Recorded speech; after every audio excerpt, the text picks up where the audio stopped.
Markin Out. Pro Wrestling Talk by pro wrestling fans, we marking out, y'all. Follow on Twitter. Pro Wrestling Talk by pro wrestling fans, we marking out, y'all. Marking Out. Pro Wrestling Talk by pro wrestling fans, we marking out, y'all. Brennan likes fisting. Pro Wrestling Talk by pro wrestling fans, we marking out, y'all. We're marking out.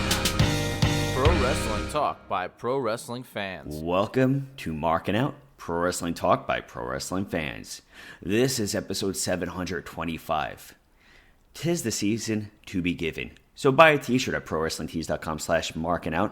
Give us a listen over at markinout.com and wherever else you may be listening and subscribing to podcasts. Give us a 5-star rating to go with that 5-star frog splash. Give us a like over on Facebook and give us a follow on Twitter, TikTok, Instagram, and wherever else you are on social media platforms. You can also check me out, Dave the Rave, on all social media platforms at DavidPTDPT, Chris at Chris Sweendog and CM Sweeney 85, and Brandon at BTTG161. But let the games begin. Brandon, how are you? I'm doing awesome as always. How about yourself? Doing good. Yeah, 'tis the season. Christmas and Hanukkah. How was your week? It was fine. My brother and his family are up from Florida, so you'll probably hear them. There you go. It's Kwanzaa as well. Yes, and Festivus. Yeah, happy holidays to everybody listening. But that's nice that you got the family over. Yeah, we went to our cousin's house for a pre-Hanukkah get-together. So having homemade latkes is always nice. Mm-hmm. But that's with the applesauce? Yeah. Last year, I think it was either last year or 2 years ago, I made them myself, and I made the applesauce myself. But that was one of the most difficult things I've ever done because I didn't have a cheesecloth, and you pretty much need cheesecloth or something to get all the liquid out. Mm-hmm. So that was like really difficult. But how was your week? My week was fantastic. It is getting cold in New York. It is getting very chilly. But everything is all good. Yeah, everything is all good. We're post-Christmas, post-Hanukkah. Yes. Well, not post-Hanukkah. It's still Hanukkah. True. Yeah. And now we're just waiting for New Year's. Yeah. We are post all of the holiday season, I guess. Well, we have Kwanzaa and Hanukkah ongoing. But, yeah, it's a holiday season. Is there any movie that you specifically watch during the holiday season? Not really. I occasionally will watch Home Alone, but I have not watched Home Alone. Mm-hmm. All my Christmas stuff comes throughout, like, the months leading up to Christmas, I guess. Mm-hmm. If there's something new. Gotcha. What about you? I usually like to watch It's a Wonderful Life. Worst movie ever. That movie sucks. A Christmas Story sucks. Elf sucks. You just don't get the meaning of it. No, that movie absolutely sucks. It's the meaning. It's demeaning to have to watch that movie. It's awful. You just don't appreciate the meaning. I appreciate the fact that it's a movie. It's a terrible movie. Not really. I would rather get my eyes shot out with a BB gun than have to watch any of those three movies. At least you gave evidence that you actually saw Christmas Story. I will say that Christmas Story, I feel like, is overrated at times. All of it is. There's no reason to have a 24-hour playing of it on TBS or whatever. That I do agree. I think that the overplaying of just one Christmas thing is a little bit overdoing. I mean, maybe 2 times within the day, but split it up with other rotations. Like, if you wanted to show Home Alone 1 and 2 on loop, on rotation, I'm perfectly fine with that. A Christmas Story, go take your stupid lamp, go stick your tongue to a pole. It's a bit repetitive and lazy booking. But what if Home Alone 1 and 2 were on loop? I'd be more than fine with that. Fantastic I feel like it movies. has been on some stations. It has been on loop, and they're 2 fantastic films. Yeah, lazy booking though. Split it up. Toss in all the stuff. Well, This is our final episode of 2024. So we do hope that everybody has a nice New Year's, but we do have some 2024 predictions to have gone over. Or should we start with our categories, our not Marky Awards? Yeah, we could definitely go with the categories and then into the predictions. Yeah, so we have Male of the Year, Female of the Year, Tag Team of the Year, Match of the Year, And what do you mean Mark Out not Moment Markies? of the Year. These are the Markies. Nah, like you said, Marky Awards, they fizzled out. Hey, you know what? These are still the Markies to me. Well, what do you want to start with then? Our Tag Team of the Year, Male of the Year? What do you want to do? Go in order? We can go start with the tag team, I think.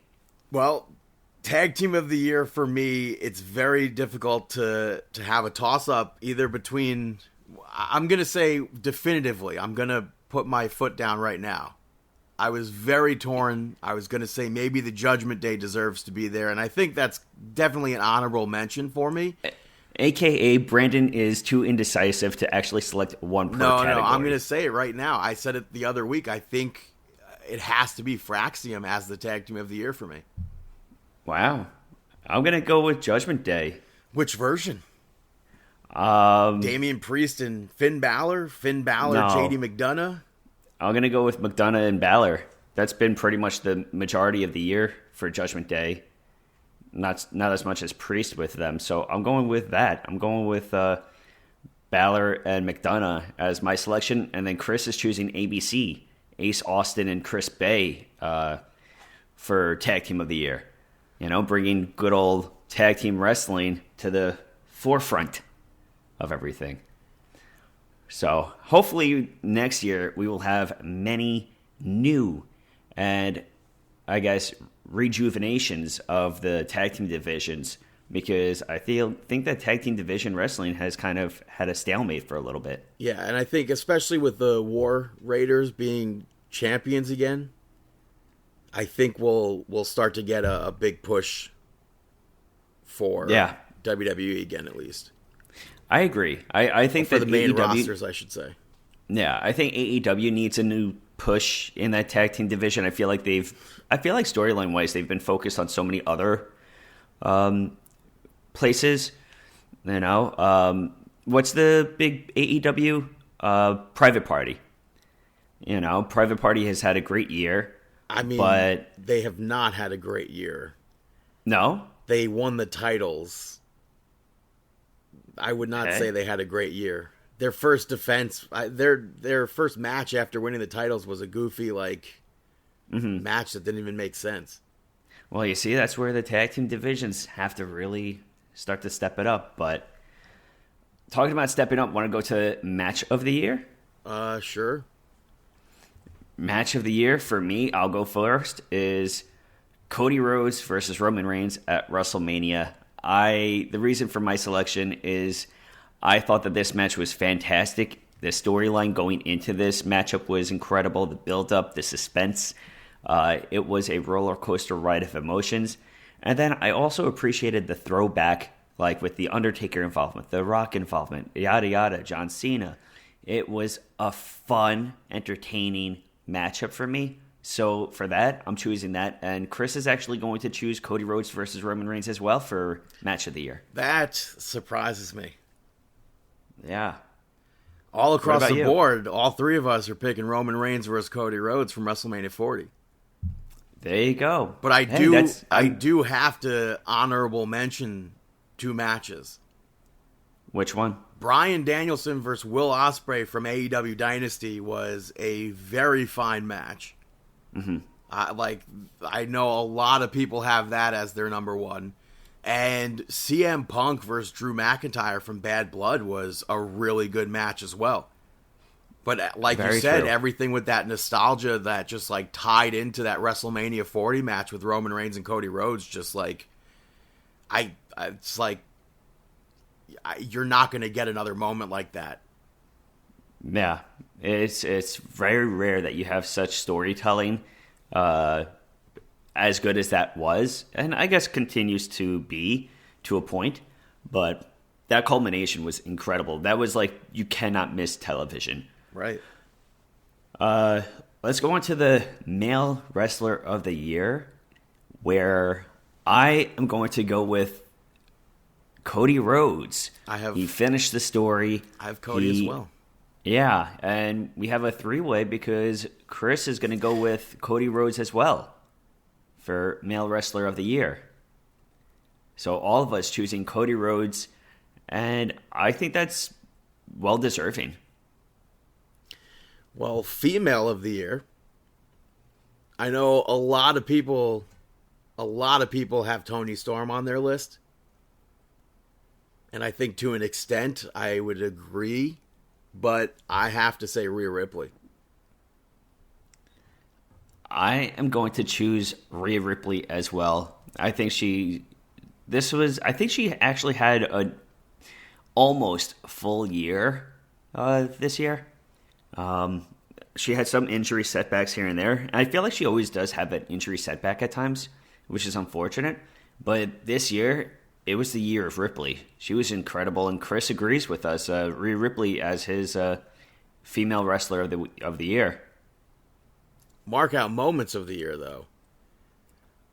I feel like we have to mention the fact that it's not like a huge mark out moment of the year or anything, but one of the first things that popped me in 2024 was at NXT New Year's Evil when they did that springboard from Joaquin Wilde, where he like flew all the way they launched him. Yeah. And I had to mention that because that was like a huge moment from this year. But I don't have a definitive mark out moment of the year. I don't know if you have multiple or what. I stick to the awards. I go with one. Well, I have Sting's entrance for AEW Revolution with his sons as different eras of Sting. His final match. I think we mentioned it before, the ending of WrestleMania 40 with the Bloodline, John Cena, Seth Rollins, Undertaker.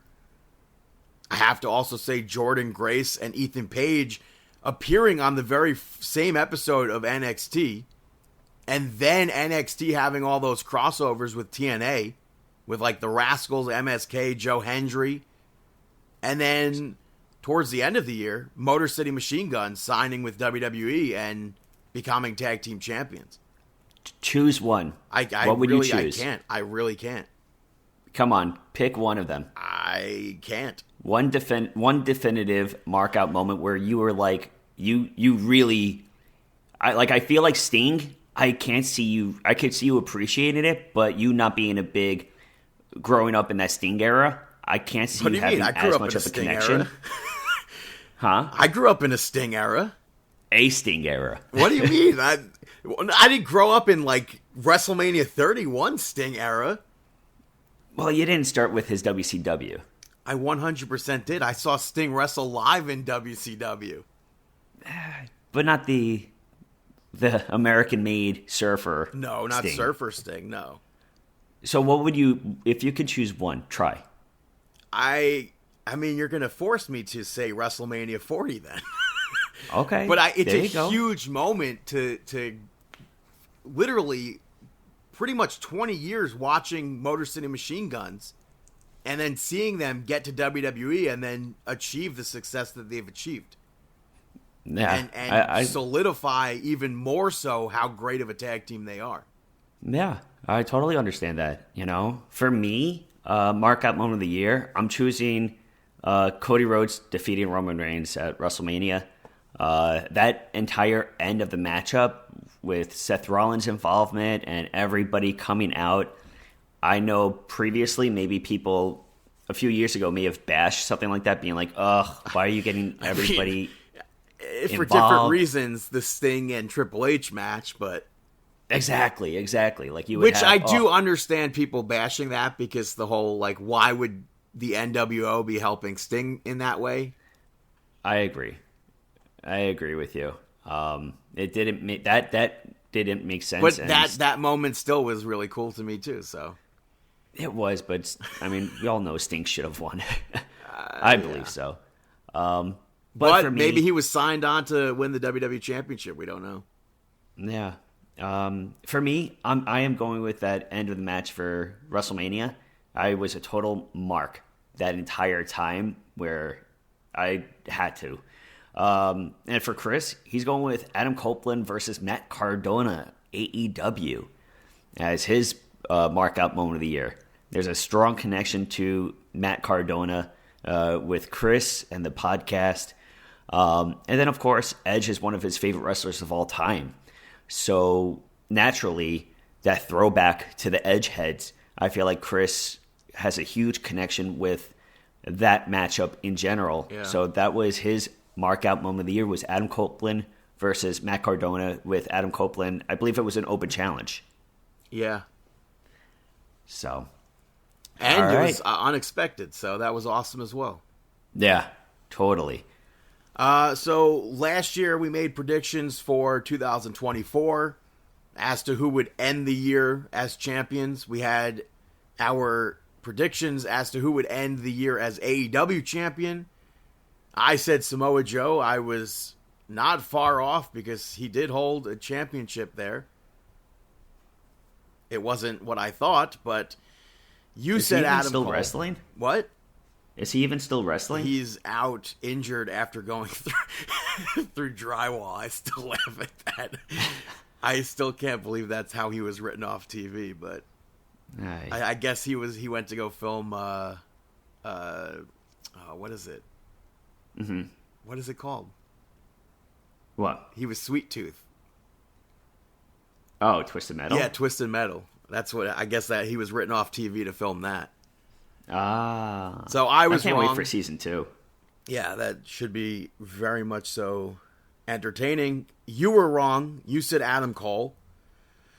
Baby. For AEW Women's Championship, we both said Hikaru Shida. We couldn't have been far off. For World Heavyweight Champion, who do you think you said? I can't even tell you. Who'd I Gunther. pick? Both of us said Gunther. Okay. Look at that. Hey. For WWE Champion, who do you think he said? Cody? We both said Cody Rhodes. And I feel like we're kind of wrong as well because we both thought that the Universal Championship was going to be split and Roman Reigns would still be Universal Champion. So. But we did get Gunther and Cody out of that at least. As far as the Raw and SmackDown Women's Champions, I said, or actually we both agreed, Becky Lynch for Raw and Bayley for SmackDown, so we were both wrong on that. And for Royal Rumble picks, Chris and I picked Bayley. You picked Sasha Banks. Wow. Sasha Totally. Banks was not even returning to WWE, and you picked Sasha Banks.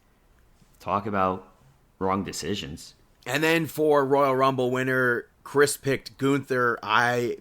You and I picked, maybe Chris was indecisive. I don't remember if Chris picked Gunther or if you picked Gunther, but we picked Cody Rhodes as well. So we were right. Interesting. Bayley and Cody won the Royal Rumble. I feel like I'm going to be so wrong with my picks this year. It's very, very possible. So ending the year as AEW champion in 2025, I'm going to say Darby Allin. 2025, I am going to go with Adam Cole. I thought you were going to say Adam Copeland. You're sticking with Adam Cole. I'll go with Adam Cole. And Chris? Chris is going with Will Ospreay. For the AEW Women's Championship, I am going to say Julia Hart. I am going to go with Tony Storm. And Chris is going to go with Tony Storm. It's Tony time. World Heavyweight Champion? World Heavyweight Champion, WWE World Heavyweight Champion. I am going to go with John Cena. But, Chris is going to go with Drew McIntyre. But when John Cena ends the year as World Heavyweight Champion, he just retires and then they do a tournament for a new champion? No, I don't think he's going to retire as champion. I think that he'll put over someone. So then he can't end 2025 as champion. Well, I think that, he could. He's not I going see what into you're saying. 2026. I see what you're saying, because then it carries over into 2026. Yeah. Unless he retire. I believe, if I'm not mistaken, Trish Stratus once retired as champion. Then you know what? I'm going to switch it. And what are you going to say? I'm going with, I don't know if this is going to be possible. I'm going Randy Orton. For my pick, I picked Braun Breaker. Wow. That's a bold It very bold much so step. is, yes. That would be one big step for him. Yeah. Chris is going Drew McIntyre. For the WWE champion, Both me and Chris actually have the same person. The Rock. I feel like my pick is wrong now. Who do you have? He's not even on SmackDown. Yeah, that was the most difficult thing for me, was to make sure to see who's paired up with who. But in the same sense, we don't know the trade window gimmick is happening, so we don't know what's what. We can easily have a draft this year too. Right. Well, 2025. Yeah. I have CM Punk. Not a bad pick. There is that favor. Yeah. The favor could play a factor at some point. So, not a bad pick. And in the year as the women's champion on Raw, I have Rhea Ripley. So this is the WWE Women's World Championship. Yeah, I think so. Okay, I just say Raw and SmackDown. That's the thing. I don't know the difference, so I have to go with the WWE Women's World Championship and the WWE Women's Champ. Yeah, I'm Like, going they with, really need- I'm going with they- Raw and SmackDown here. They really need to differentiate the title names better. For Like the World women's. Heavyweight Championship, we know what it is. WWE Championship, we know what it is. When you start saying WWE World's Women's Champion and WWE Women's Champion, it's kind of similar, is it not? No, 100%. I think that they need to make an adjustment. So, for WWE Women's World Championship, I'm going with, and I believe that's the one on Monday Night Raw, I'm going Charlotte Flair. Chris is going Rhea Ripley. Who are you going? Rhea Ripley. Okay. Moving on to the WWE Women's Championship, which is now SmackDown. I am going Tiffany Stratton. I have Tiffany Stratton as well. Chris is going Bayley. Well, Moving on to the 2025 Men's Royal Rumble winner. Both me and Chris are going CM Punk. I have CM Punk as well. I feel like it's a good way for him because, at some point he's going to... I feel like there is that guarantee that he's going to main event WrestleMania to finish his own personal story as well. And that probably has to tie in at some point with the favor. Exactly. There has to be some sort of a tie-in with that. Unless him main eventing, and plus, if he wins the Royal Rumble to main event WrestleMania, there's still so much factor that could play into this. So, I wonder if 2025. Do you have the same pick for Chris for the women? No, we actually chose two different people. Mine is a long shot. I guess both of ours are long shots. You picked Alundra Blaze? No, I put. That was a joke. What do you mean? No. I actually picked Bull. Oh yeah, okay. So for me, I picked Asuka. For Chris, I mean, Becky Lynch could be a winner too. I feel like they always go back to that core group. In the same sense, Charlotte could be. Yeah, not a bad pick either. I'm going Asuka. Chris is going Jordan Grace. Who do you go? I didn't even consider Jordan Grace because I figured if she's going to be in WWE, she'd be in NXT. I didn't figure her to go to Raw and SmackDown.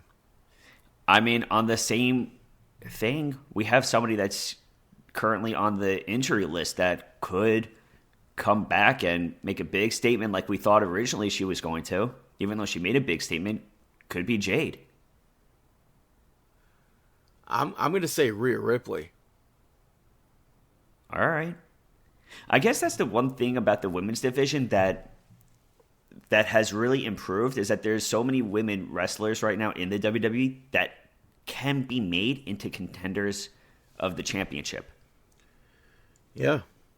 Like there's like even the mid-card area of the women's division can easily be put into a championship title, and it could be like, okay, I could see Shayna Baszler becoming champion. This makes sense to me. Yeah, and I'm very much so looking forward to who will hold the United States Championship and the Intercontinental Championship next year. Yeah, obviously, I agree. I hope for lengthy runs, so I don't want like a lot of changes. And same thing with the women's division on both of those. Well, that's what I meant. Okay.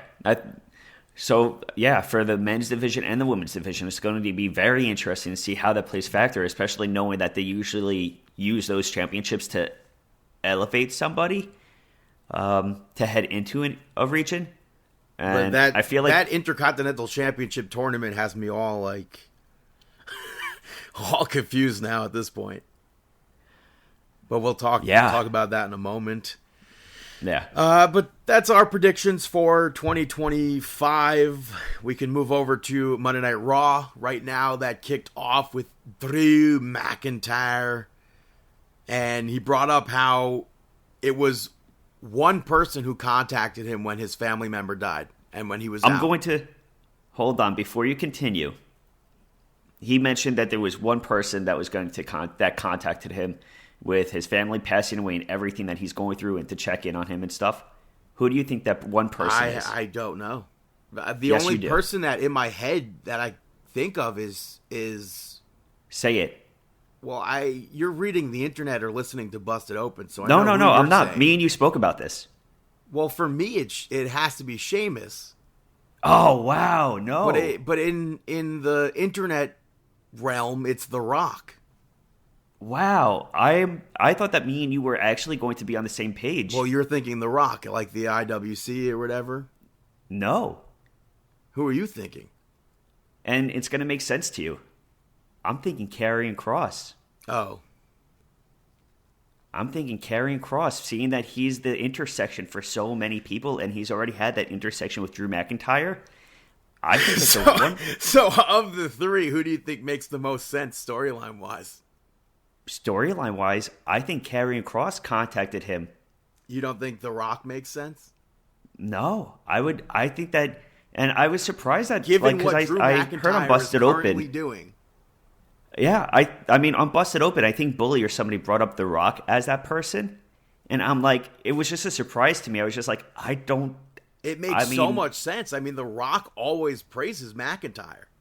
Of course. And then he just signed a 5-year deal and stuff. And they brought up the same thing. But to me, I think that involvement of Karrion Kross, and that could be the entire explosion as to, oh, wow, Karrion Kross contacted Drew McIntyre. His involvement with New Day, and then it kind of like this entire culmination of everybody will be like, holy crap, Karrion Kross has more control than everybody actually knew him to have. I mean, it would definitely blow up storylines. Right? Like it would put Karrion Kross into another category, but it would also connect so many storylines, Nakamura, so many storylines together, and make sense of it all as to why so many people have been having that change of heart. It's because Karrion Kross opened them up and made them realize how dirty everybody around them has been to them and that they deserve better. But Nakamura is not the same as New Day. Correct. Yeah. Like, he doesn't come off as the same as Drew McIntyre. True. Drew McIntyre and New Day come off the same. Yeah. But I'm going to go with Karrion Kross on this. But okay, continue. I thought that me and you were going to think Karrion Kross I together. did not think All you right. were going to say Karrion Kross at all. I thought you were going to 100% say The Rock. But he said, Surprise. McIntyre said that the fans forgot about him. And he said that everybody who's wronged him should sleep with one eye open. And then Sami Zayn came out, which, by the way, they showed the footage of. He had a disagreement last week. You could see McIntyre got attacked by Sami Zayn. But the main factor that we had left out last week was that it probably seemed like McIntyre was about to go attack Seth Rollins. So Sami attacked Drew before Drew could attack Seth. And Sami spoke to Drew McIntyre saying that he's had the same sacrifices that Drew's had. And they chose this life. They chose to be WWE superstars. And what the OG bloodline does has nothing to do with Drew McIntyre. And then it got Sami to be like, we could fight right now if you want, if it'd make you feel good. And then Drew McIntyre told him to go home. I know you're hurt. You don't want this. Sami ended up punching McIntyre and ate a Glasgow kiss. And then before Drew could hit a Claymore, Jey Uso made the save. So we'll put a pin in that. Next up, you had Io Sky pick up the victory over Natalya and Alba Fire to advance in the tournament. Backstage before this even took place, Sonya Deville tried to get into the match. Oh, true. She figured that since Kyrie was out, they were the ones that took Kyrie out. She would get in, and Adam Pearce was like, that's an awful idea. And I think him and Nick Aldis, are really fantastic at what they do. I agree. I think that it's... So I was thinking about this the other day. I actually appreciate them having... I don't want to say former pro wrestlers. Former but NWA I actually appreciate champions. them... Huh? Former NWA champions. That's like unheard of, I think. That's true. Both of them, former NWA champions. So I appreciate them having former NWA champions as their managers, GMs, but also any the bookers or whatever they call it, the people that come out to stop the fighting, Jamie Noble, agents, Petey Williams, all of these other people that were wrestlers. He goes by Pete now, pal. Huh? I said he goes by Pete now, pal. Pete. I love the fact that they have all of these people that were wrestlers that could probably still roll around at any time, breaking up the fights or getting involved as general managers, because it feels to me more realistic instead of having Are you saying random... the agents that we had when we were kids weren't... Well, You when didn't I was really a kid, see when that- you were mid-teens. But you didn't really see the agents get involved to separate the fights as often as it is I now. feel like we nowadays, did, you don't really though. have the security. You have more of those I people. feel like Tony Gurria was on TV a lot. I don't know, but you And have Slaughter. more. You have Slaughter, but you had more. You have less security people being different every single time. You have recurrent people to stop up, like Jamie Noble's always out there and stuff like that. I just think you believe maybe it more weren't paying that these attention. former I feel like pro wrestlers- IRS was out there a lot. I feel like Rick Martel was out there a lot. Rick Martel should be in the Hall of Fame, FYI. I believe that as well. But okay, continue. As far as this match goes, I thought 100% always thought that Natty was going to win this match. I really wish that she won this match. But in the same sense, how do you take out Kairi Sane and replace her with Io and then not have Io win? Mm-hmm. That's when it was announced that it was Io going into the match. I was like, well, there goes Natty's chance. But Yeah, I thought the there match goes was Natalya. decent. Yeah. Natty hit a German suplex to Alba Fire off the top rope, and then Io hit a moonsault on Natty to get that victory there. I wish it was Natty, but now Yeah. I have to hope for Dakota Kai, but that's like they're going to do Dakota Kai versus Io Sky, perhaps? I don't know. Kai and Sky. Damage control, Kai and Sky what are they back going to do? together. Is it going to be friendly competition between them?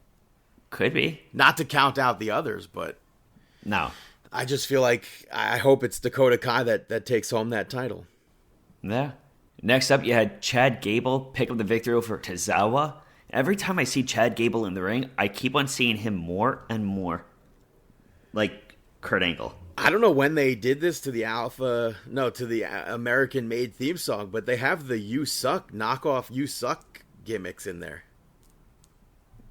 Hey, I don't know if it's when not that broken, was. don't fix it. I don't know if that was like a day one theme song thing that I just didn't notice until Monday or what. Mm-hmm.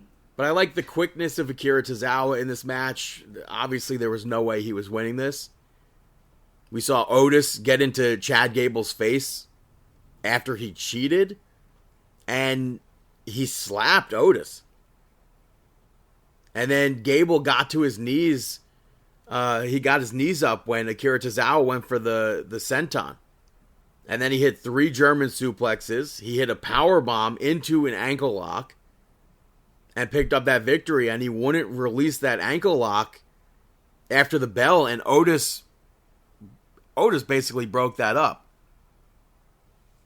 I'm still waiting for the day where a referee reverses the decision again. Mm-hmm. But Yeah, it doesn't happen too often. the Creeds got into the ring to back Chad Gable up, and then they backed down from Otis. And then I think it sets up Otis versus Chad Gable next week. But I don't know.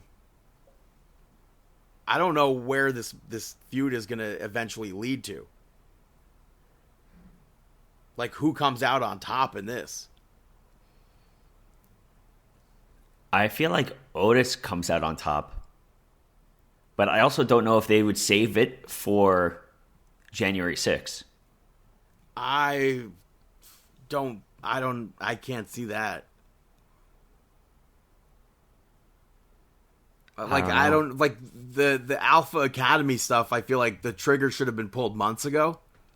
Hopefully now that it's like restarting up, like something big happens with it. Uh-huh. So we'll see what happens there. We had Damian Priest pick up the victory over Dominic Mysterio via disqualification. Earlier in the night, the Judgment Day were arguing in their clubhouse, and Dominic was like, I have a plan. I don't know what his plan... I mean, obviously we know what his plan is because we saw it take place in the match. But his plan didn't really work out. Damian Priest controlled most of the match. His plan, you had Santa Claus ringside. Priest instincts kicks in. He knows to beat up Santa Claus. He recognizes that it's JD McDonough. And then he knew that Carlito would be under the ring. So he goes after Carlito. Finn Balor takes Damian Priest down to cause the disqualification. And then the Judgment Day eventually take Damian Priest down. The War Raiders make the save. And Priest was able to come back because of that. I like backstage they had like a segment where they were like, oh, we don't always see eye to eye or whatever, but there's honor between us. I have to assume that's like a Ring of Honor mention sort of thing. So I don't know if Dominic had a better plan. I don't know what the actual plan here was, but did not quite go his way. No. You had a sit-down interview with Seth Rollins where Jackie Redmond asked him about CM Punk and what the root issue was. And Rollins basically just said it was the hypocrisy of how CM Punk, it's CM Punk who needs WWE and not the other way around. And when he saw the ending of War Games, he knew he had to have that match as soon as possible. So I don't really think that did much to build up January 6th, but I have to assume when January 6th comes around and they have CM Punk versus Seth Rollins, it's going to be an insane match. Agreed. It's going to be intense. Yeah. It's going to be intense. Next up, you had Dexter Lumis pick up the victory over The Miz by DQ. Another DQ. Yeah, I didn't like back-to-back DQ finishes. I feel like that was super lazy of them. I don't know why they did that. Yeah, yeah. But Miz was scared and he tried to run away. But Dexter Lumis caught up to him. Miz barely got anything in this match. Authors of Pain came out and Dexter Lumis was about to dive onto Miz, but he dove to them instead. Karrion Kross came out and attacked Dexter Lumis. You had the Final Testament surround the ring. And the lights go out. When they came back on, the Wyatt Six was on the apron and they attacked the Final Testament. And that's how that segment ended, with a brawl. And I was okay with the brawl. I like how Lumis just raised his hands and then the lights go out and everything. That was a cool spot. But yeah, Wyatt Six, I really want to see a lot more from them in the next year. I think we have to. Especially before the lights came back on, that video played. I opened the door. That's something that we've seen multiple times. That could, I think, potentially lead to, I don't want to speculate, but I feel like that's what we've seen on the page that we think is for Alexa Bliss. Mm-hmm. She has to walk through. I opened the door, but she has to walk through. It's only a matter of time. Hopefully. Yeah. We had New Day come out, interrupt commentary to a sea of boos. And Kofi Kingston said again that they could have attacked Big E and had him stretchered out. He left on his own. And this was supposed to be a huge homecoming for him. He flew his mom up in a middle seat all the way from Ghana. I thought that was pretty funny. And he apologized to his mom for the fans booing. And then she ended up yelling at him for what he did to Big E. And she was annoyed with New Day, and she ends up leaving. Kofi Kingston was pissed off at that. And then later on, Rey Mysterio spoke to them and apologized for not, I guess, being the locker room leader that he could have been in that situation last week when he told them that they can't be in the locker room. Mm-hmm. And he said that the best thing that Kofi Kingston and Xavier Woods can do to get into the good graces of the locker room again is to apologize. And they were like, we didn't do anything wrong. We're not apologizing. So. And they really didn't. There's layers to it. There's justification. There's layers to it. I like that his mom just walked away. Yeah. I was a fan of that. Main event. Not having anything of it. Saw Drew McIntyre pick up the victory over Sami Zayn. Jey Uso tried to take this match. He knew that Sami Zayn was injured, but Sami wouldn't let him. Sami hard-headed there. And then Drew McIntyre controlled a lot of this match. So, Sami Zayn, he's got the fight in him, but he shouldn't have taken the match. Yeah, I mean, he gave him the option. He's like, I saw your kid and your wife backstage. Go to them. I think the coolest spot of this match was that sidewalk slam onto the apron from the steps that McIntyre hit. That was a cool spot. I like the end of the match with the haluva kick right into going for the haluva kick into the Claymore. Yeah, with a few minutes left, I should say. Sami had that comeback, but his back was messed up. He attempted a second haluva kick, but when he attempted that, boom. Claymore, 1, 2, 3. Yeah. And then Drew McIntyre continued the attack after the match. Jey Uso made the save, but the Bloodline showed up. And they took Jey off the top rope. McIntyre left, and they pounced on Jey Uso. Jey had a little comeback, but they shut him down, and Sammy also tried to save Jey Uso there, but they went after his back, and they took him down as well. Agreed. Not much that you can do. Now, if Sami Zayn let Jey Uso take that match, what would the outcome of that be? A Claymore, or would it have just been the Bloodline attacking Jey Uso? I don't know. I feel like Claymore Or has to are happen. they working with Drew McIntyre, who is working with The Rock? Who knows? Who knows indeed? Not us. Moving over Not to us. NXT, we had Stephanie McCoy pick up the victory over Cora Jade. I don't know what it was about this match, but there was something off to me. I wasn't feeling it. I figured that Stephanie McCoy would win this, but I don't know what it was. It was just off. This whole episode was kind of off. I was happy that, I mean, it was different. I'm so used to Cora Jade being the winner or being in that position to win, but it makes sense that she lost to Vicaire because Vicaire has to be elevated even further. Right. And then Kalani Jordan attacked Cora Jade afterwards with a kendo stick, and Stephanie stopped her. That was, I think, the most surprising part of that. And backstage, Kalani Jordan was pissed off at her. She starts yelling at Stephanie, which Lola Vice then comes into the play and tells her to calm down, which only riled Kalani Jordan up more. And she's like, both of you, like, you're not one to talk. You do this as well.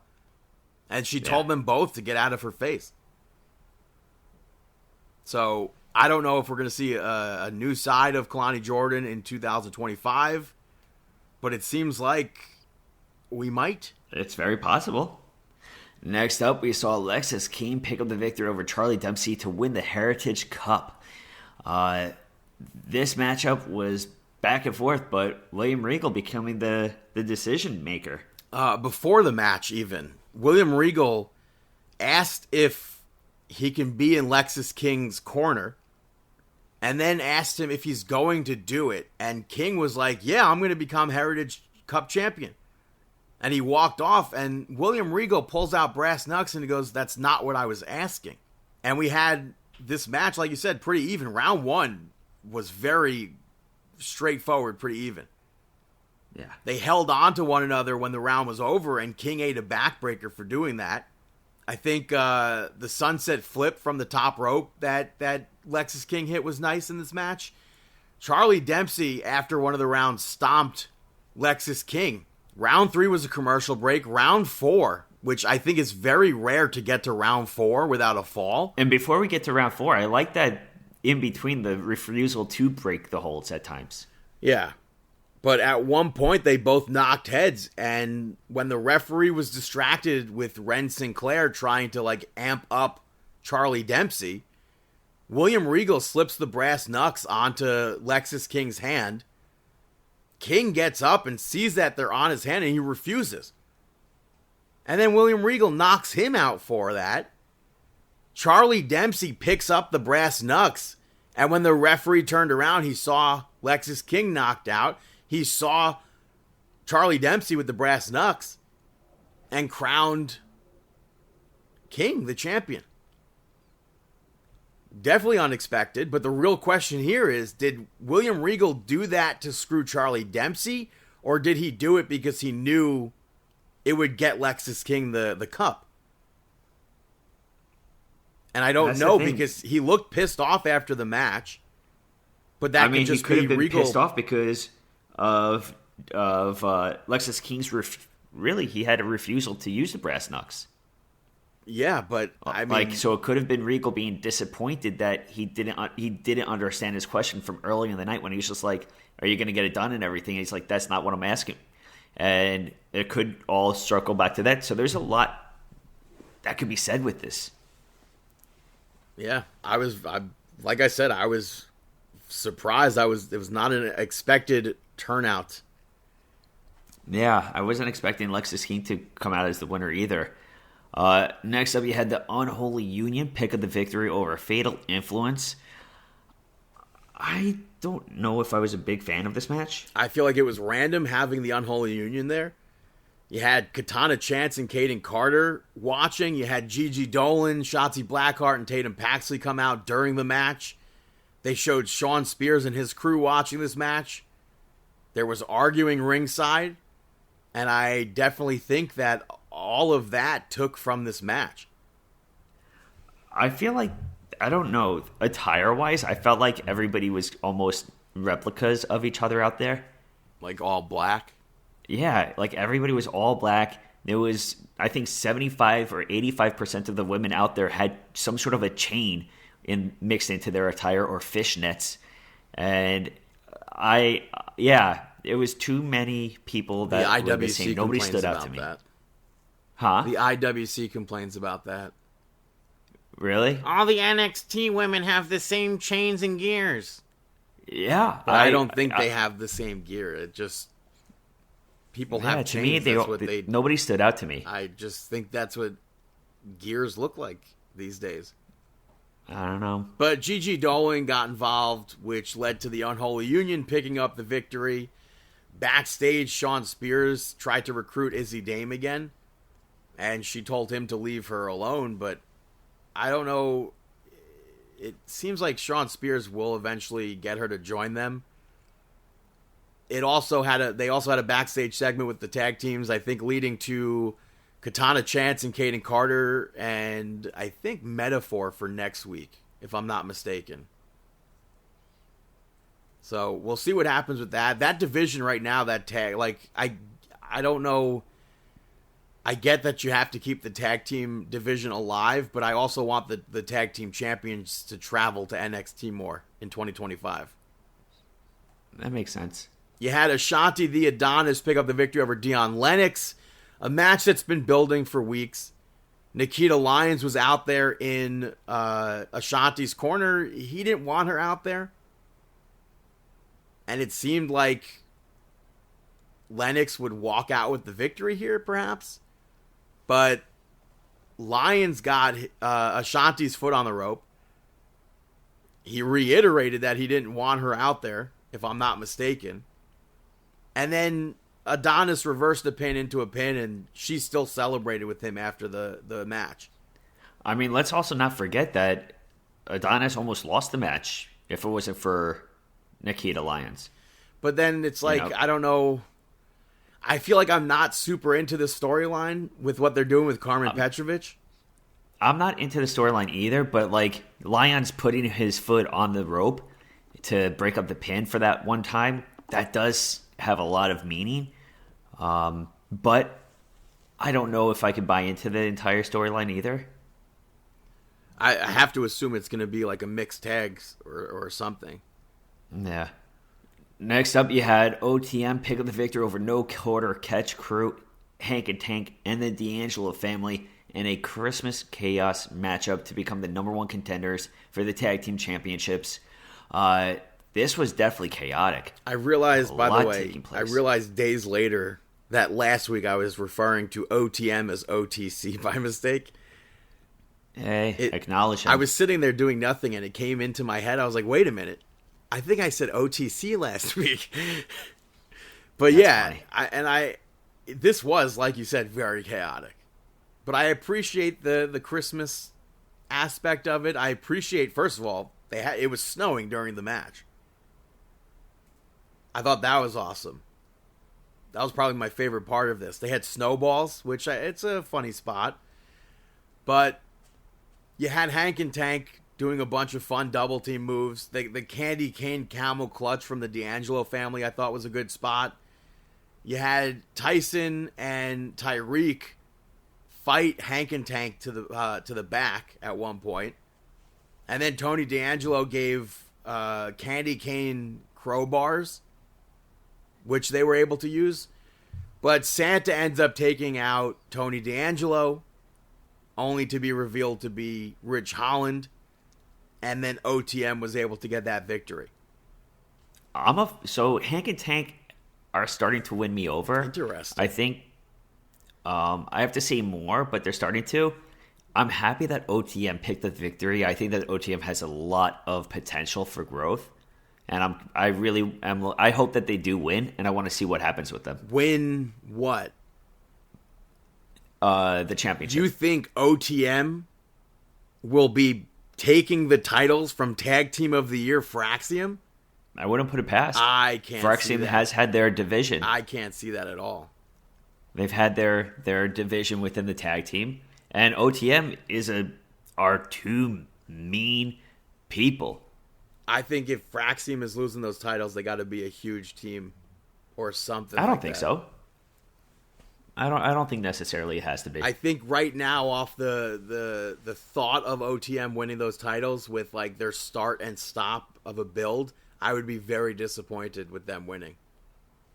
I would be the total opposite. I would be totally fine if OTM walked out as champions. Well, to close out NXT, you had Trick Williams, who was immediately cut off by Obafemi, who was then cut off by Eddie Thorpe. Thorpe actually brought up how his foot was under the rope. So they did bring that up. But Trick Williams said, like, you guys could just have a triple threat match. They argued they don't want a triple threat match, but Obafemi very much so pissed off at that because he should have a one-on-one. Eddie Thorpe very much so pissed off at that because he should have a one-on-one. And then Ava came out and she said, if this is the match you want, Trick, then I'll make it. She made the match official. It came to blows with Obafemi taking both of them down. I have to assume New Year's Evil we see Trick Williams retain. I can't see. I don't think. I think Oba. If it's a triple threat, I can't see that happening. Especially with Obafemi coming out on top like that. I don't know. I think Oba is going to be. I think that Eddie is going to be the reason Trick doesn't win. And I don't mean that Eddie is going to get pinned. I mean that Eddie may hit his finish on Trick, or something's going to happen with Eddie costing Trick, and Oba's going to pin Trick. I don't know. I can't see that. Yeah, that's what I'm going with. I really can't see that, but we'll find out in 2 weeks. Yeah. That is NXT. Moving over to SmackDown. At the beginning of the show, Nick Aldis announced that Kevin Owens has until the end of the night to relinquish that Winged Eagle Championship, or he will face repercussions, so I'll put a pin in that. Bianca Belair, Naomi, and Bayley picked up the victory over Nia Jax, Tiffany Stratton, and Candice LeRae in the first match. Beforehand, the champions were interviewed about their win last week, so Naomi is officially a tag team champion. Nia Jax also spoke before the match and said that none of them took out Jade Cargill, and she took a shot at Tiffany Stratton while doing so, but she also pointed the finger at Bianca Belair. And I got to say, in regards to Bianca Belair, people in recent months talk about how far she's fallen, but I feel like she's just as over as she's ever been. The crowd was so loud for Bianca Belair during that match. At one point, Tiffany Stratton tagged herself in. Commentary called it as a tag. I don't think I feel like the actual tag didn't actually hit. I figured that was going to lead to the end of the match, but it continued. I like the face buster that Candice LeRae did to Bayley on the apron. When everybody else was down, Tiffany Stratton teased a cash in. And Candice LeRae ended up stopping her. They argued, and that led to the end of the match where Candice LeRae ate a pin. After that, you had Braun Strowman pick up the victory over Austin Theory. I wish Braun was more of a monster from the start of the match, but I thought it was good on Austin Theory for, hanging, I guess. I like that rolling dropkick spot from Austin Theory that was followed up by a dropkick from Braun Strowman. Grayson Waller got involved, and Braun Strowman did the train gimmick. Waller took off and left Austin Theory alone for a bit. And he came back to distract Braun Strowman. Strowman shook that off. Austin Theory got Braun Strowman up on his shoulders, his back, for A-Town Down Under. He dropped him, ate a power slam, and that was the end of that match. After that, we had Chelsea Green's championship celebration. I popped at Chelsea Green coming out in that green dress to match the Statue of Liberty. And she it seemed like she was about to put Piper Niven over. She was talking about herself. Then she spoke about Mia Yim, and Mia Yim showed up with a kendo stick and said that if it wasn't for Piper Niven at Saturday night's main event, she would have been champion. Piper went to go stop her. She got hit with the kendo stick, and then Chelsea Green escaped before she could be attacked. Backstage, Nick Aldis asked DIY if they had anything to say about who attacked the Street Profits the other week, and Pretty Deadly showed up as witnesses, and they blamed Los Garza. That sent the Street Profits looking for Angel and Humberto, and it turned into a brawl. Nick Aldis made it a match. Street Profits picked up the victory over Angel and Humberto. I found it to be very weird that Michael Cole played it as if Angel and Humberto were the ones that actually attacked Pretty Deadly. The Street Profits. And it wasn't just Pretty Deadly covering up for DIY. You don't normally see Michael Cole play stupid, I guess. But I thought this was a good tag team match. I thought there were good constant tags from Legado. A good job holding the ring as well. I liked that drop kick from Angel that he did on the apron to Montez Ford. I also liked how it looked like they could have come out victorious. Elektra Lopez got involved, which led to B-Fab getting involved. And then the Street Profits won with the Doomsday Blockbuster. Backstage, DIY confronted Pretty Deadly to ask them what they're up to. And they're like, oh, well, we scratched your back. Maybe you could scratch ours. Ciampa's like, well, we'll look out for you. And then the Street Profits thanked Pretty Deadly for letting them know who attacked them. Motor City Machine Guns showed up and said that they are next in line to get the titles, or a shot at the titles, when Street Profits wanted to get a title shot. And then Apollo Crews showed up and said he saw the whole thing. It was DIY. They're being played. You had Sami Zayn pick up the victory over Carmelo Hayes via disqualification, I think. Earlier, Sami Zayn was there speaking to Nick Aldis about the Bloodline showing up on Monday Night Raw. So he wanted a piece of the Bloodline. Carmelo Hayes interrupted to give Nick Aldis a Christmas card. Sami Zayn was like, people wait their turns. This turned into Nick Aldis setting up a match between the two of them. It's pretty even. I do wish that Sami's injury came into play more. I feel like it came into play way more in the match on Monday than it did here. That Blue Thunder Bomb off the springboard, the counter, I thought was really cool. Sami Zayn went for a haluva kick at one point. Carmelo Hayes left. And then Braun Strowman showed up and scooped Carmelo Hayes up. Hayes got off. I feel like that could have been, maybe should have been a disqualification. And then behind Sami Zayn, the Bloodline showed up. They attacked Sami Zayn. Braun Strowman made the save. The crowd went nuts for that stare down between Braun Strowman and Jacob Fatu. But Braun Strowman got taken down. Sami Zayn got back into it, but they took him down as well. Everything was broken up, and then Kevin Owens showed up. The Bloodline left. Nick Aldis came out and told him to hand over that title.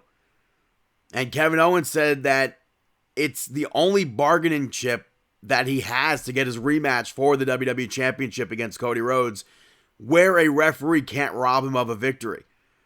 And he said that if he wants it back, then Cody can come take it. And Nick Aldis was like, either hand it over or you're never stepping foot in a WWE ring again.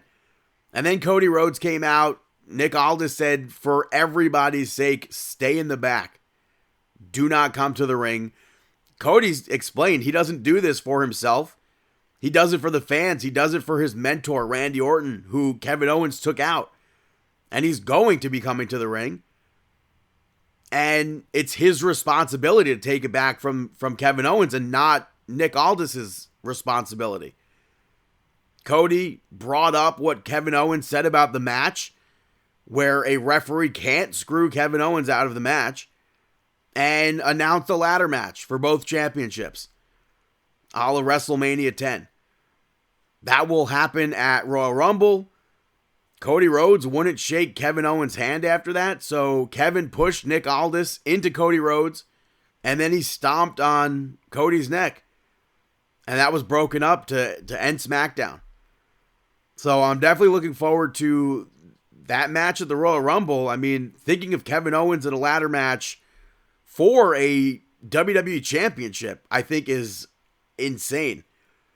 So I'm very much so, given his history with Ring of Honor and all those ladder matches, I'm very much so looking forward to that.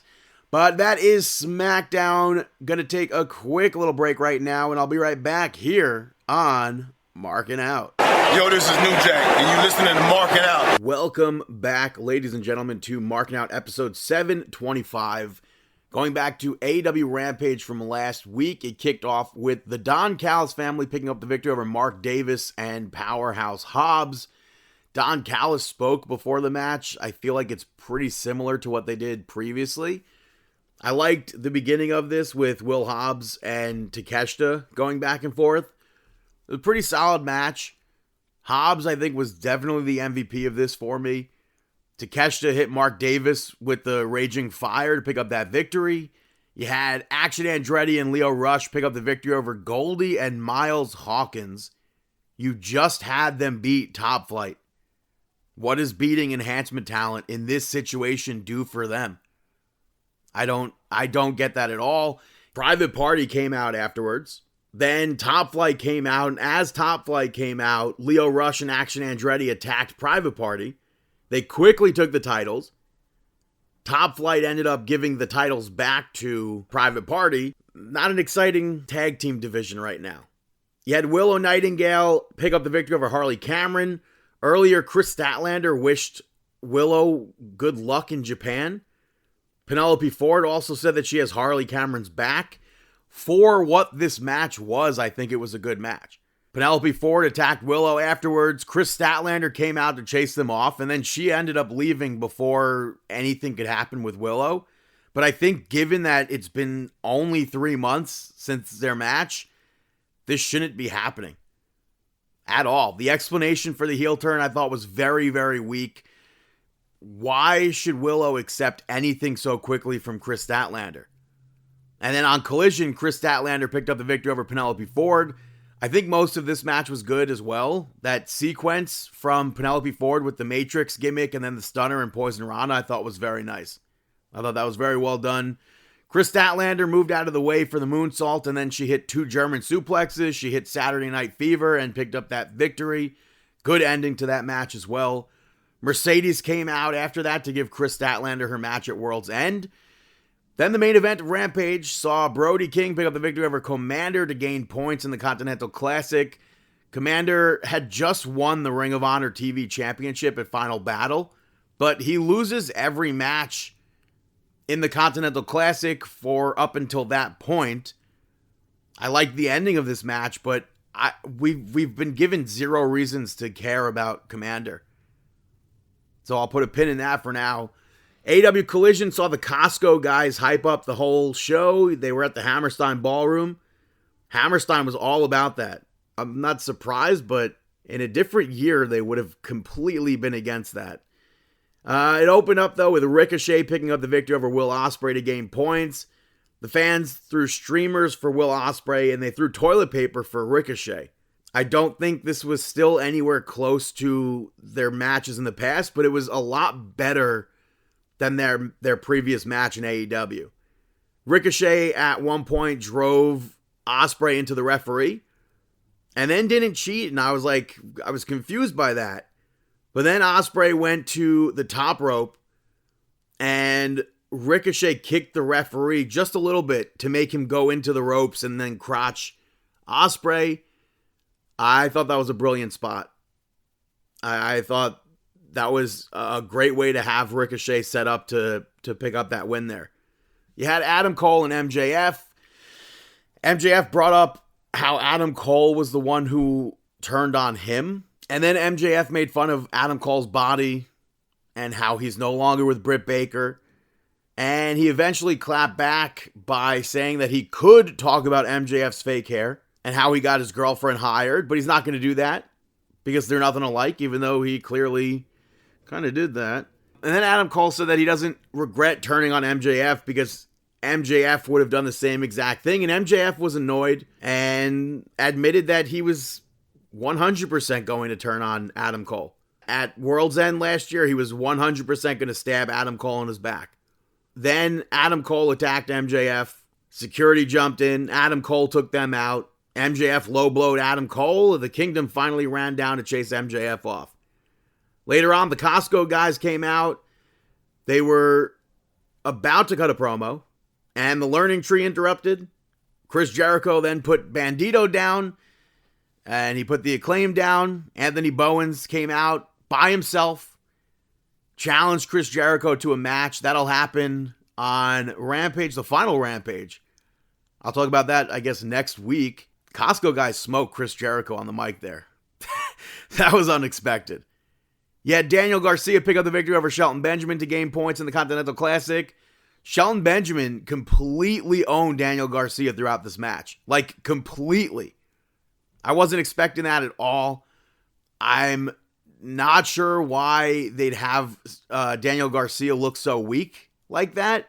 And then he just won the match with a jackknife pin. I wasn't a fan of that, but for Shelton Benjamin, that match was incredible. Just the loss was bad. You had Bobby Lashley attack Daniel Garcia afterwards. Mark Briscoe tried to make the save, but he got held back by security. Then Swerve randomly showed up and hit a swerve stomp to security from the top rope. He got into the ring with Daniel Garcia. Mark Briscoe held off the whole Hurt Business with a chair.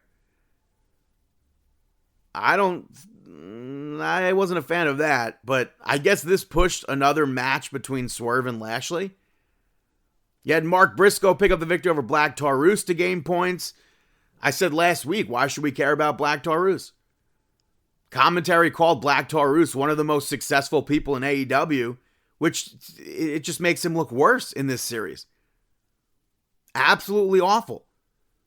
You had Mariah May speak about Thunder Rosa's father being ringside for their match at World's End.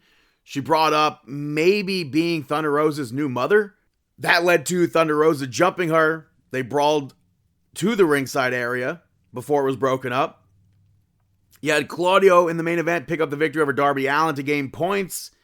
They started with Darby jumping out onto Claudio and then eventually dove off the metal entranceway. I liked Claudio swinging Darby into the steps, but Claudio brought a chair in as a distraction. And when the referee was dealing with that, Claudio knocked Darby out with the brass knuckles. Will Ospreay ran down, grabbed the knuckles to stare Claudio down. I'm very happy that Claudio won that match, but I'm also happy that they followed up with the brass knuckles. On AEW Dynamite, I'll put a pin in that. Taz returned for commentary, so it was good to hear him again. Will Ospreay picked up the victory over Brody King to gain points. The match started out fine, but then they went outside of the ring for no reason. And they lost me. Every single match went out to the outside of the ring. Every single match. You had Darby Allin pick up the victory over Ricochet, went to a time limit draw. Ricochet moves to World's End. Some of this match was good, but like I said, every match goes to the outside and you lose me. Commentary at one point mentioned the referee yelling at Ricochet for taking a table out because it's against the rules. And then Ricochet used the table. And there was no repercussions or anything. So it sucks to see stuff like that. The main thing to mention here is how behind the fans were of Darby Allin and how against Ricochet they were. So this new heel persona, perfect timing for a New York crowd.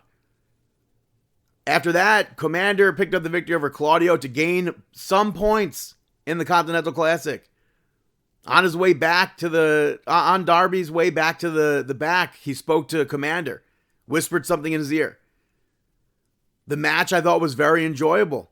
When they went to the outside, there was a reason for them going to the outside.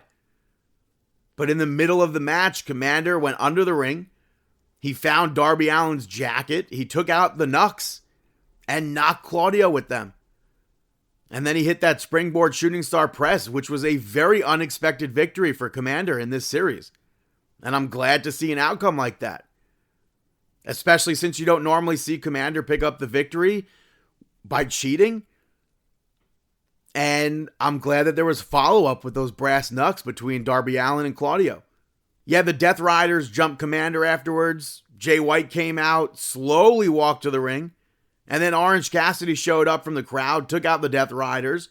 Jay White took out Pac. Then Moxley showed up and took both of them out. And Mox spoke. Hangman showed up. The three of them surround Jon Moxley. Pounced on him. I don't get why the Death Riders left Jon Moxley alone. That didn't make any sense to me. After that, Okada picked up the victory over Shelton Benjamin to gain points. Bobby Lashley and MVP were banned from the building. Didn't come into play at all during this match. And I thought maybe somehow it would. I don't understand why they were banned from the building if that's like, you're not supposed to be ringside in general. So I don't know why they had that happen, but I also wish that they broke the Continental Classic matches up. Maybe given a tag team match, another women's match, something. Because all of these matches in a row was just very boring to me. And then after that, you had Toni Storm pick up the victory over Taya Valkyrie, which was a very basic match, which I think is fitting given Toni Storm's memory loss. But I'm not into that at all. You had Deonna Purrazzo cheat during this, which allowed for Taya Valkyrie to keep the momentum. But her last meaningful victory in AEW was July 2023 against Sky Blue. So a match like this where she's controlling the whole thing, I just don't need to see that. Because in the end of that, it's Toni Storm getting a quick victory. That's not necessary. Main event saw Kyle Fletcher pick up the victory over Daniel Garcia to gain points. And like I said with Okada and Shelton, this made for quite possibly one of the most boring episodes of Dynamite ever. None of this was a selling point for the pay-per-view to me. And I think the main reason why someone would check out World's End is the Continental Classic. I'm just not into the Continental Classic at all. And I really hope it doesn't return next year or they do something with women, something else. Change it up. Give us surprise names. Give us somebody else. Put Chris Statlander in it. Change it. And then to end the show, you had Will Ospreay and Kyle Fletcher stare each other down for like 3 minutes. And then they aired a video of Jon Moxley rambling to close the episode. Very, very boring. Do not want to tune in to the pay-per-view. You have World's End taking place in Orlando, Florida. The Continental Classic, all these matches. It's like, who will be facing who?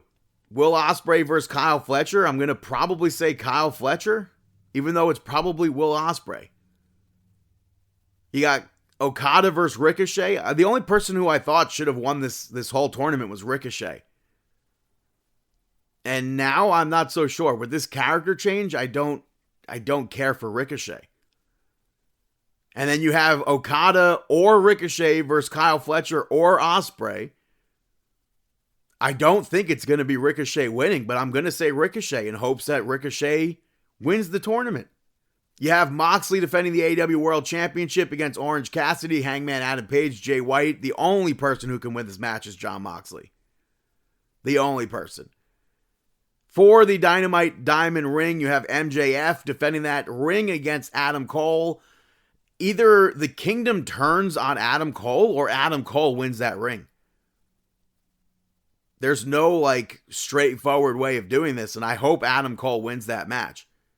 Tijuana Street Fight for the AEW Women's Championship. Mariah May defending the title against Thunder Rosa. It's Mariah May. For the International Championship, Takeshita defending the title against Powerhouse Hobbs. Takeshita. And then the AEW TBS Championship on the line. Mercedes Moné defends the title against Chris Statlander. Chris Statlander's she's got nothing. There's no build up there. Backstage promos. It's Mercedes walking out as the winner. So that is AEW Worlds End. Hey, Brandon, got any shout outs? Hey there, Hef. We should listen to Brandon's shout outs. What we do in the shadows gets the first shout out. I did not even realize when I was watching the series finale until maybe halfway through that it was the series finale. And I'm very disappointed that it's over. It's such a good show. I've mentioned it a few times on Markin Out, but I really do hope people go back and watch this show. It was on FX. You could watch the whole series on Hulu. I think the whole cast is great. And if you're not familiar with the show, it's about vampires living in Staten Island. There was a mockumentary that came out in 2014, but you don't need to see that in order to understand the show. And I'm definitely going to miss it. I know you've watched the show as well and enjoyed the show. I think that the show it's just hilarious. It's really hilarious comedy that I find is very rare. And I think the delivery of every character in that is spot on. Yeah. It's like truly one of the best modern TV shows. When you said truly, I just thought truly the most devious. So check that out. It's on Disney Plus too if you have the bundle gimmick. My next shout out goes to A Sudden Case of Christmas, starring Danny DeVito. Andy McDowell's in it. Wilmer Valderrama's in it. Lucy DeVito is in it. She plays Danny's real life daughter. I thought that was pretty cool. It takes place in August, but it's a Christmas movie. The parents bring their daughter to Italy where Danny DeVito's living so they could tell her that they're separating. And the daughter asks for one more Christmas in hopes to bring them back together. It's, I guess, I don't want to say it is like The Parent Trap, but it's like, it has Parent Trap vibes to it, I guess. If that makes sense. Mm-hmm. That's also out on Hulu. I think it's a good holiday season movie to watch. And then the last shout out goes to Laid, which is a new series on Peacock. It stars Stephanie Hsu and Zasha Mamet. It's based on the Australian series by the same name. The lead basically finds out that all her exes are dying, and they're investigating it. It's a very quick 8-episode watch. Big E is on this show as an ex, but if you blink, you'll miss him, pretty much. So it would have been nicer to have a bigger part for Big E, but it was still nice to see him on this show. They definitely left the door open for season 2, and I hope they do. So if you have Peacock, most wrestling fans do, I would say check it out. If you like comedies, I would say 100%. And also if you're a supporter of Big E. Yeah, 100%. Check it out. Tweet people, tell people that you saw Big E on this show. And those are my shout-outs. Now it's time for our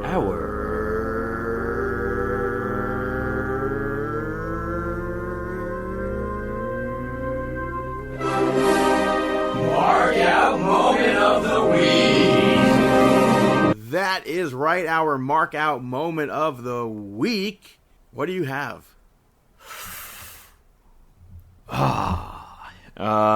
For Mark Out Moment of the Week, it is tough for me to really select one, but I think that I am going to go with everything that's been taking place with Drew McIntyre.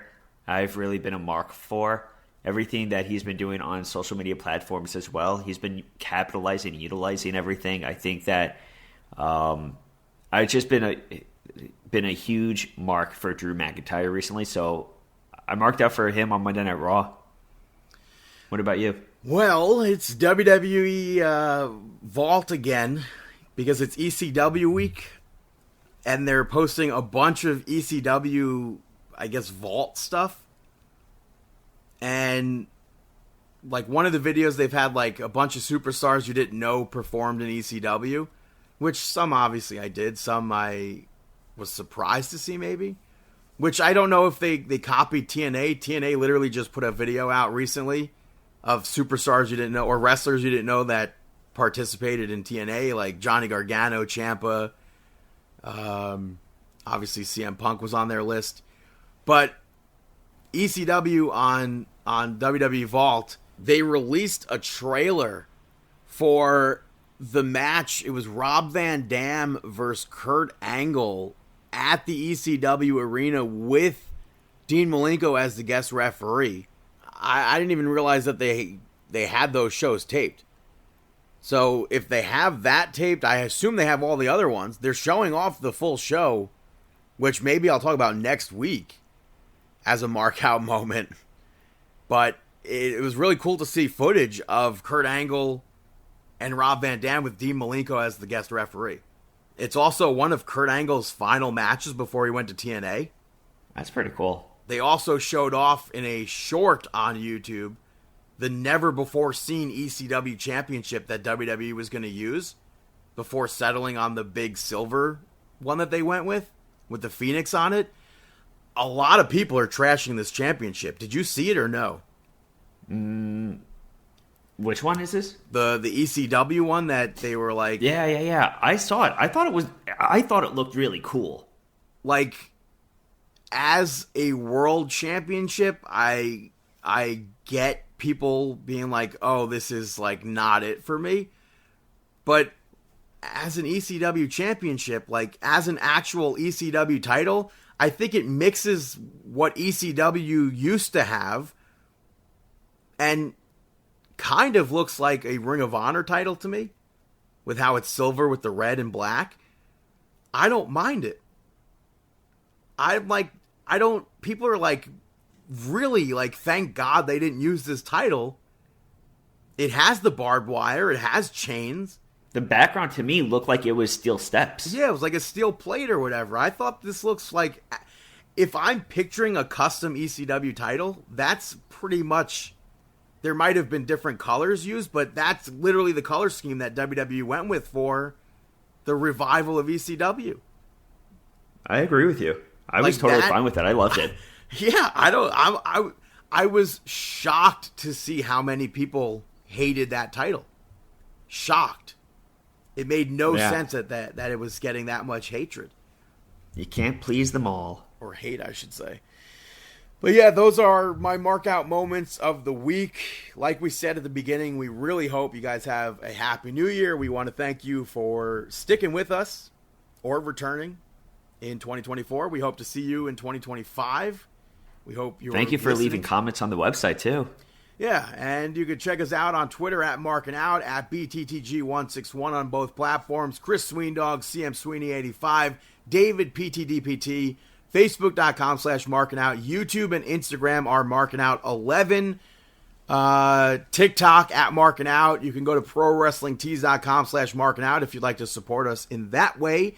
You could rate, review, and subscribe on Apple Podcasts, Amazon Podcasts, Spotify Podcasts. Like I said, you can listen to the show on YouTube as well, markinout.com. And we wish you the